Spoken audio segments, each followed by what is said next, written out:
Hi, my name's Eric, and I'll be reading you selections from the e-edition of today's Cape Cod Times. Today's date is Monday, October 6th, or the day after the Patriots upset the Buffalo Bills 23-20.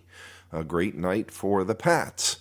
We'll start with the weather, as we always do, and across the Cape and Islands today, the sun will be pleasant and plentiful today. High of 74, low of 61 in the overnight, clear moonlit skies. It is basically a full moon at these days. It's very light out there at night. On tomorrow, Tuesday, high of 74, low of 63, breezy with increasing clouds. Wednesday looks to be the first rain in a little bit that we've had. Few showers, maybe breezy in the afternoon, high of 69, low of 49. On Thursday, it gets partly sunny, a little less humid than it is on Wednesday, high of 59, low of 45. And on Friday, low clouds. So we high of 64, low of 52. So very temperate temperatures, for this time, seasonal temperatures for this time of year, and a little bit of humidity and rain on Wednesday, otherwise a pretty nice week ahead. The sun will rise at 6:43 a.m. It'll set at 6:14 p.m. We'll have 11 hours and 31 minutes of daylight. Heading to the front of the paper, where they used to keep the lottery results, but now they don't print them. I believe it's because they go to the press too early to give you the results, and if you ask for them, you certainly deserve them, and that's why we give them to you, is somebody asked for them. So, for the numbers game of Sunday, October 5th, in the midday drawing, the numbers were 4, 9, 2, 6. Again, yesterday's midday drawing numbers in the numbers game, 4, 9, 2, 6. In the evening drawing of the numbers game last night, 7, 5, 1, 5.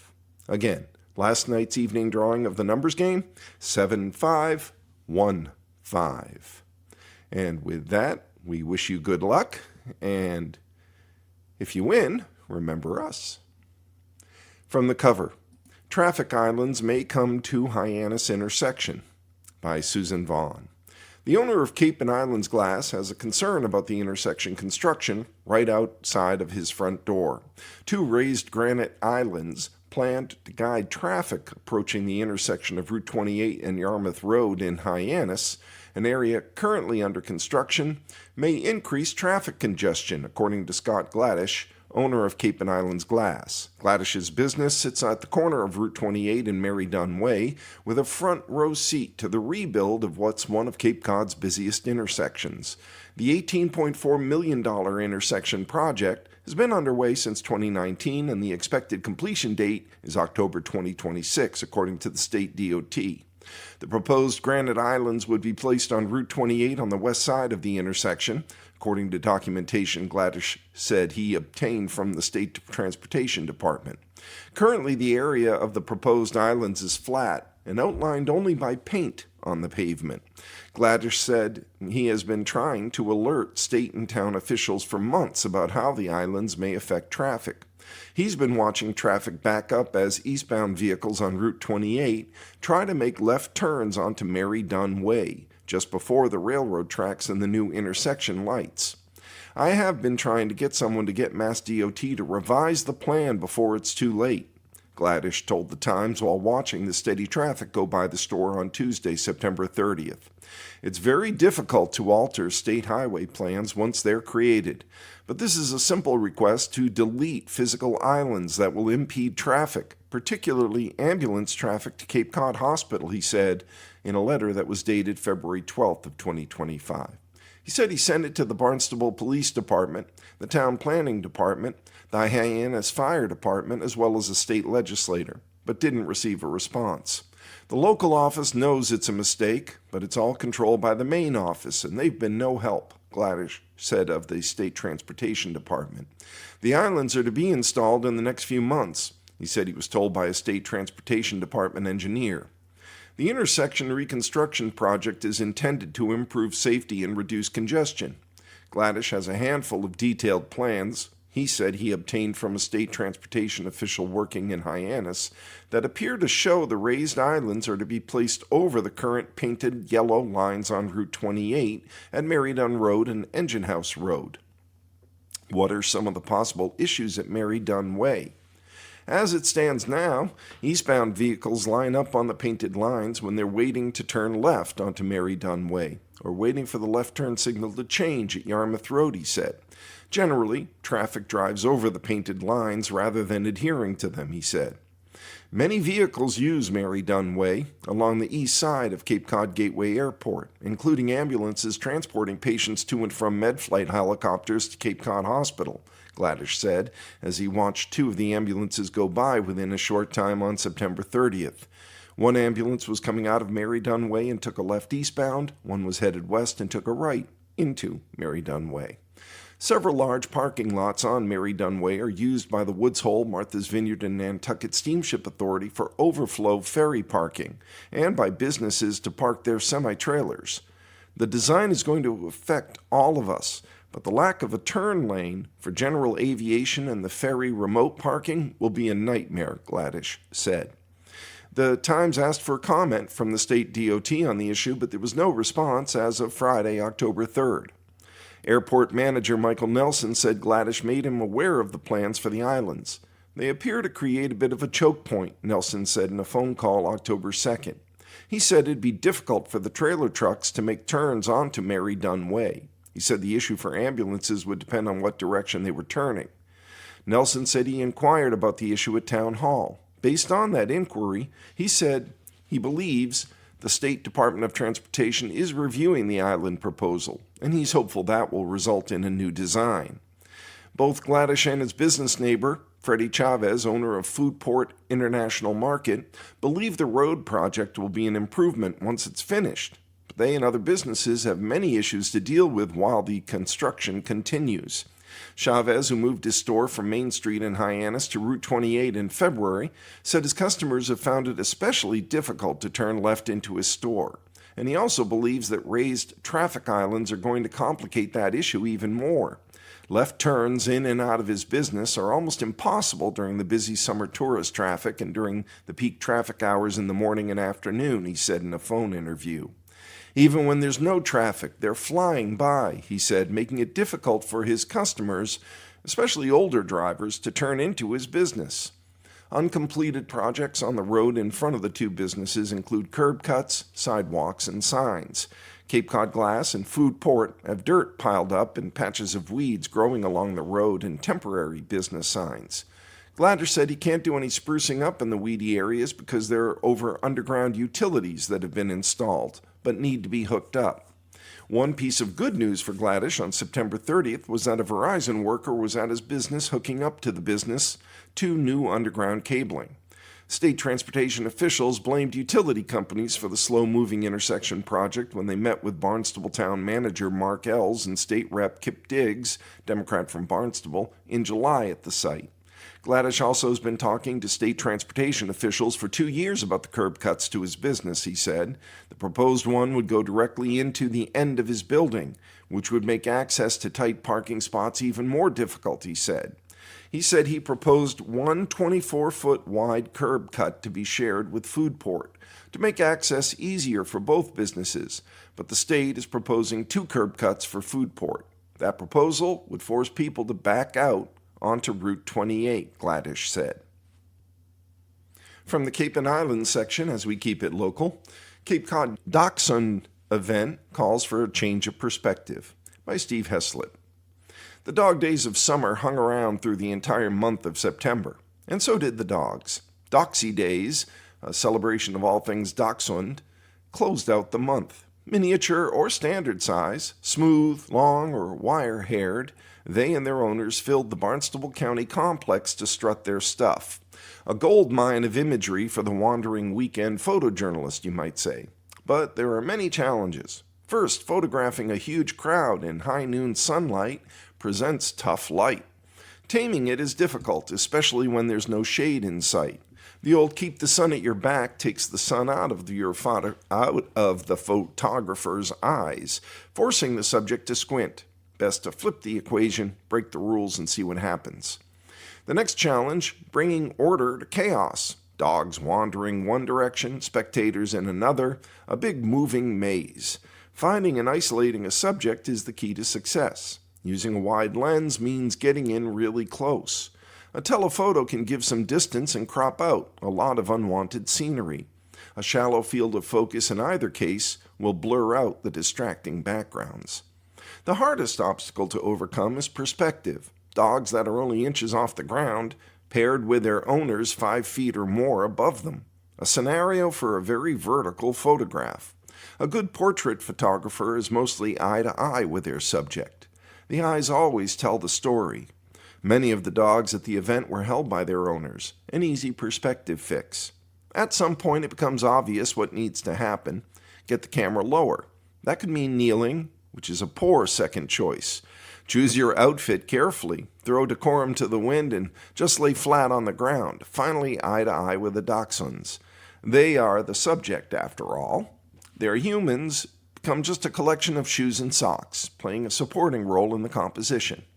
Most of the dogs will be entertained and give a good pose. Some signal, "This guy is nuts," and back away. At a dachshund festival for photos, the best place to be is on your stomach. Just make sure to have a clean spot before going down for a landing. The last really local news in the paper: man went to check on boat at Pulpis Harbor is later found dead by Desiree Nickfargem. A man was found dead October 1st at Pulpis Harbor on Nantucket after being reported missing by family, according to the Nantucket Police Department. No suspicious behavior was determined by the state medical examiner, according to police.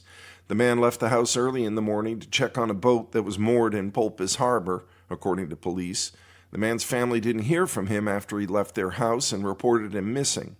He was found by Nantucket police around 3 p.m., according to Police Lieutenant Angus McVicker. After police arrived, the Nantucket Harbor Master's office reported they located a paddleboard and the man on the shoreline at Pulpis Harbor. And now we'll move to a different kind of local news, the obituaries and death notices that are published in today's Cape Cod Times of October 6th. The first obituaries of Nancy Dawson of Marston's Mills, who passed on September 25th. She passed surrounded by her family at the age of 93. Nancy lived a life that we all hope to live, one filled with love, family, creativity, and joy. She earned her bachelor's degree in home economics from Bowling Green State University in Ohio. It's also where she met the love of her life and husband of 70 years, the late David Dawson. Nancy worked in the Ohio school system where she taught home ec, science, physical education, and managed the cafeteria all at once. Once her daughters were born, she became a devoted homemaker and school volunteer before returning to teach preschool in Connecticut when her girls were in high school. She loved to entertain and was a cook extraordinaire. Nancy and Dave loved to host large parties where all the children, grandchildren, cousins, and friends would come together to eat, play games, and enjoy the lake. It was in these times Nancy was at her happiest, and this love was felt by all who were gathered. Nancy was predeceased by her beloved husband of 70 years, David Dawson, and her best friend and sister, Elise Paradon. She is survived by many family and friends. A celebration of life will be held for both Nancy and Dave at the West End Restaurant in Hyannis on October 19th from 3 to 6 p.m. Any notes of comfort may be made to the family at ChapmanFuneral.com. She'll be most remembered for her love of family, her independent spirit, sense of humor, and for sharing her passions of gardening, cooking, and art with all who met her. The other obituary in today's Cape Cod Times is of Beth Ellen Higgins of Osterville, who at the age of 69 passed on October 2nd.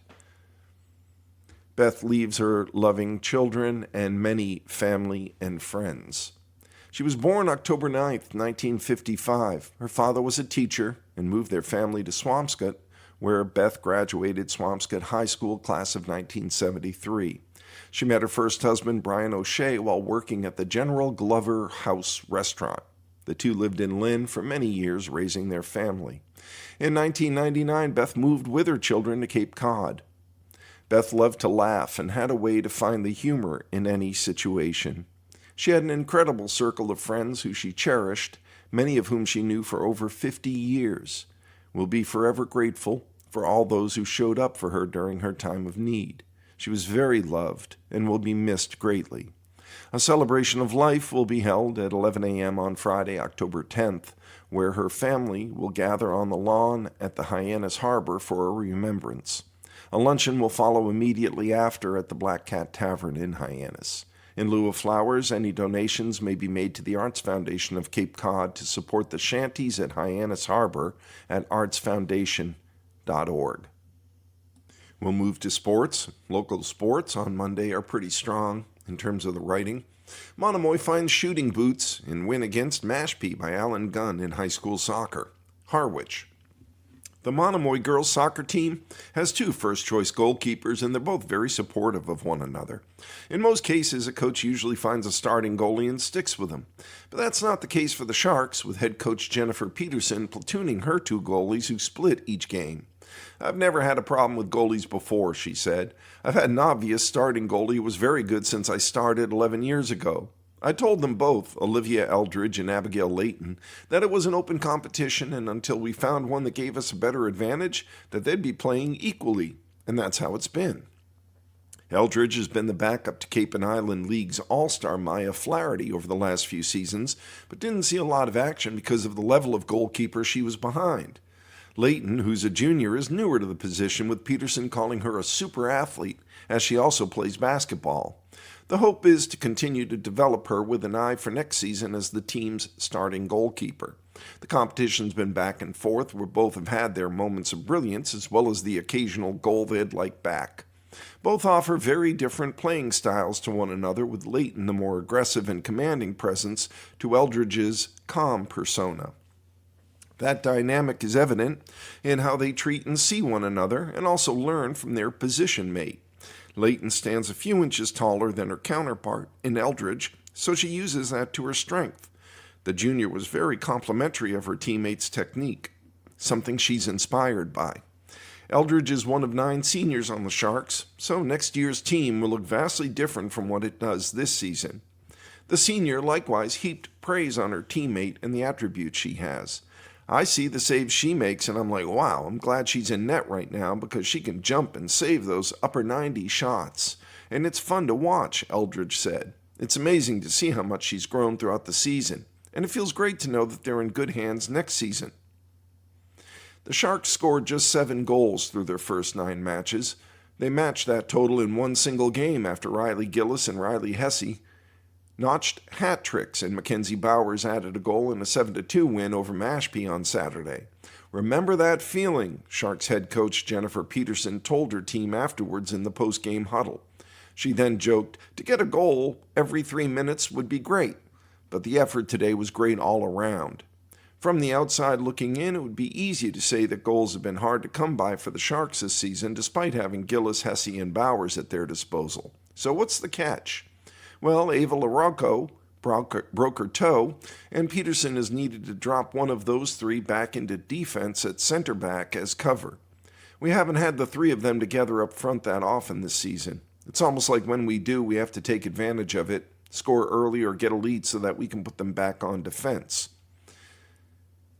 If practice lasts 90 minutes, it's intensity for 90 minutes. A high school soccer match lasts 80 minutes. For those 80 minutes, it's intensity. First-year Mashpee girls soccer coach Molly Creer wants her players to get into the habit of keeping their intensity level high and being fully engaged no matter the scoreline. Every game we have great moments, but we sometimes let up a little, and that's when other teams can really counterattack us. That's what Monomoy did today, Creer said. "I've seen a lot of promise in the team. We've been passing well and have had patience on the ball. The biggest thing right now is just trying to keep up a high intensity and playing for a full 80 minutes.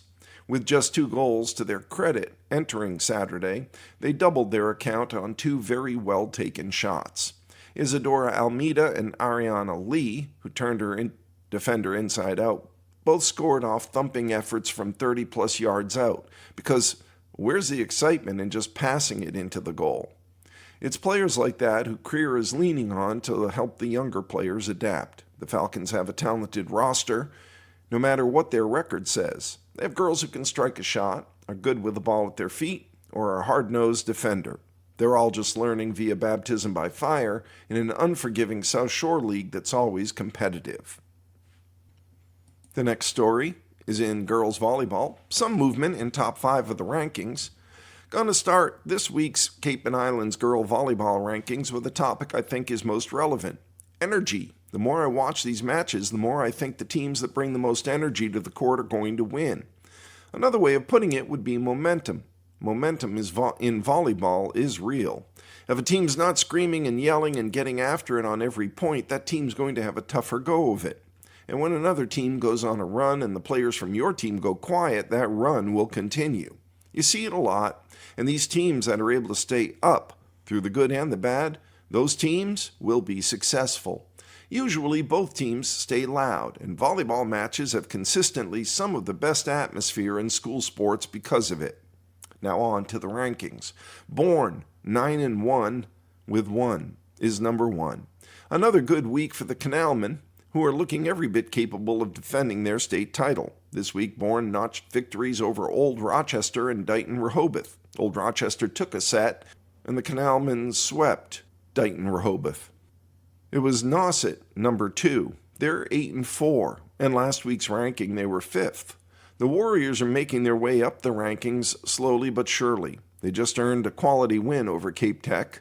This is a team that doesn't make a ton of mistakes and finds ways to win with good volleyball. Sophia Quinton, Molly Archer, and Violet Yingling have all been playing well over the course of the last week. It was Sandwich, number 3, at 6-4. They were ranked 4th last week. The Blue Knights have been one of the area's strongest teams in the last few weeks. They went at 1 point on a 4-match win streak, and that came to a close with a loss at East Bridgewater.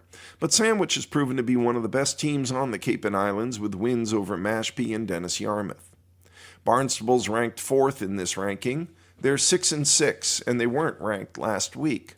The Red Hawks climbed back into the top 5. They've been a little more inconsistent than usual this season, but this is still a dangerous team. The Red Hawks play a tough schedule and could be ready to make their move soon. And Cape Tech is number 5 in the top 5. They have a 6-5 record, and they were 2nd last week ranking-wise. Some tough losses recently, but the Crusaders stay in the rankings because of their body of work. This is a team still growing, and it has a high ceiling with the talent on the roster. Honorable mention, St. John Paul II is 6-8. They could very easily be the number 2 team, if not for a bounce here and there, and their win over Dennis Yarmouth was quality. And also an honorable mention for Falmouth at 5-7, a team showing improvement. The Clippers scored a nice victory over St. John Paul II on September 29th. Also in high school roundup, Upper Cape football rolls to the first win of the season by Alan Gunn. After a tough start to the season, Upper Cape football, 1-3, put an exclamation point on its first victory of the season as it raced away from Holbrook 40-6 Saturday. The Rams pounded the ground game all afternoon with explosive runs from Amari Williams, Waylon Watts, Dominic DeMiranda, Devin Schultz, and Austin Tucker. That core wore down the defense and controlled the tempo from start to finish. It was a statement win for the Rams, who hadn't scored more than 12 points in a game through their first 3 outings.